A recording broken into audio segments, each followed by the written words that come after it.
Now to a News 6 investigation, a closer look at ways to fight back against gunmen. Yeah, tonight we're going to take you inside a special course that trains gun owners on how to stop a killer. Investigator Mike DeForest joins us now live. And Mike, this takes some unique skills. It does, Lisa. It's one thing for gun owners to practice shooting at targets at a range. It's quite another to pull out a concealed weapon if, say, you were to hear bullets flying at work or at the mall. A doctor's office, a movie theater, a typical workplace. In these simulations, gun owners experience what it might be like to confront an active shooter. You have to decide right then and there, am I going to get involved? Do I possess the equipment necessary to get involved? And is getting involved the wisest decision for me? U.S. Army veteran Aaron Cowan is the founder of Sage Dynamics. Get this guy secured. His Atlanta-based company prepares gun owners for the types of situations that may have prompted them to buy a weapon in the first place. During this two-day course, students here learn when,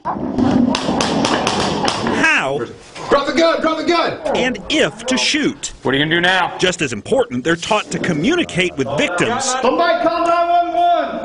So police and other bystanders don't mistake a hero for a villain. When you drew your gun to deal with the threat, did you have time to give any verbals to draw your gun to tell all these guys you're a good guy? Basically, it comes down to that there's bad people out there that may try to either keep me from my sons or try to harm my sons, and my job is to not let that happen. Chris Willis is a single dad. He says he didn't realize just how challenging it would be to draw his concealed weapon and aim it during a surprise attack. It'll go from normal everyday life, sitting in a movie theater or a restaurant, to all hell breaking loose in less than a second.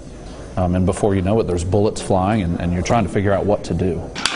If confronted by an active shooter, the U.S. Department of Homeland Security says all people should evacuate or hide out.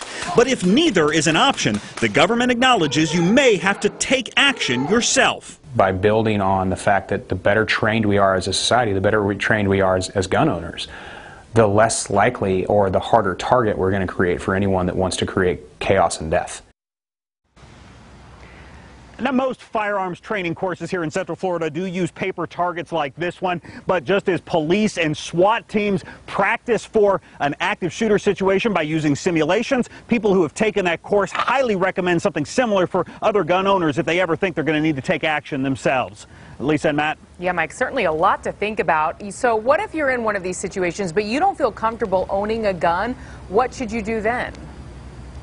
Hey, that is a valid concern, Lisa, and that's why the Department of Homeland Security has actually put together a pamphlet on how to handle an active shooter situation. We've posted a link to this on our News 6 Facebook page.